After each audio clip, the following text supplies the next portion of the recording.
ছোট্ট আমলটা করার কারণে একজন রুটি বিক্রেতা কেমন করে মুস্তাজাবুদ দাওয়া হয়ে গেল। প্রিয় ভাইয়েরা, এই দোয়াটা আপনাদেরকে শিখায়া দিই। হতে পারেন রিক্সা চালক, হতে পারেন দিনমজুর, হতে পারেন কোনো গাড়ির ড্রাইভার, হতে পারেন আপনি কোনো বিজনেস ব্যবসার মালিক, হতে পারেন শিক্ষক, হতে পারেন ছাত্র, হতে পারেন কৃষক।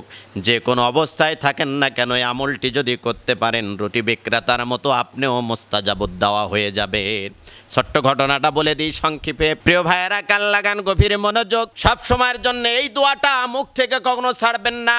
জিহ্বা নাড়ায়া নাড়ায়া, ঠোঁট নাড়ায়া এই দোয়াটা পড়তেই থাকবেন। খুবই গুরুত্বপূর্ণ দোয়া। আহমদ ইবনে হাম্বল মসজিদে এসে জায়গা নিল এশার সময়, মাগরিবের সময়, এশার সময়। হাদিস পড়তেছেন, গবেষণা করছেন। মুয়াজ্জিন সাহেবকে বলল, আজকে রাতটা আমি কাটিয়ে দিতে চাই। মুয়াজ্জিন সাহেব বলছে, না না, মসজিদে কাটানো যাবে না। মসজিদে যে জায়গা দিয়েছি, মসজিদ থেকে কোনো না কোনো কিছু চুরি করে নিয়ে ভেগে চলে যায়। খারাপ মানুষের কারণে কিন্তু টুপিওয়ালা ভালো মানুষগুলো আজকে মসজিদে জায়গা পায় না।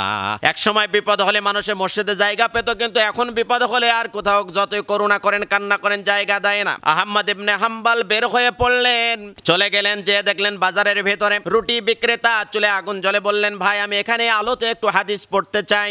বললেন, কোনো আপত্তি নাই। হাদিস পড়ছে না, রুটি বিক্রেতার মুখের দিকে খেয়াল করে দেখছেন, পড়ছেন আস্তাগফিরুল্লাহ আস্তাগফিরুল্লাহ।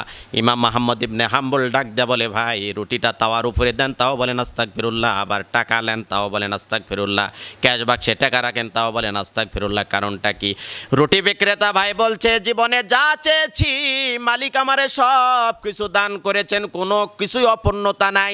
এই দোয়াটার আমল করার কারণে, এই ইস্তেগফারের আমল করার কারণে আল্লাহ রব্বুল আলামিন সব দিয়েছেন। তবে একটা আশা আমার পূরণ হয় নাই, সেটা হলো যুগশ্রেষ্ঠ আলেম, যুগশ্রেষ্ঠ হাদিস বিশারদ আহমদ ইবনে হাম্বলের সাথে একটু দেখা করতে চাই। আহমদ ইবনে হাম্বল ডাক দিয়া বলেন, আমি সেই ইমাম আহমদ ইবনে হাম্বল। প্রিয় ভাই তাকে জড়িয়ে ধরলেন, সালাম কালাম করলেন, বুকে জড়িয়ে ধরলেন আর বললেন, এই দোয়াটা আপনি পড়ার কারণে মুস্তাজাবুদ দাওয়া হয়ে গেছেন। আপনি যাই বলবেন সেই আপনার দোয়া কবুল হয়ে যাবে। এই জন্য পৃথিবীরবাসীর জন্য এই মেসেজটা দিতে চাই, যে বান্দা বান্দি আস্তাগফিরুল্লাহ বেশি বেশি পড়বে, আল্লাহ তাআলা তাকে রুটি বিক্রেতার মতো করে এই মুস্তাজাবুদ দাওয়া বানিয়ে মনের সব আশা কবুল করে নেবেন।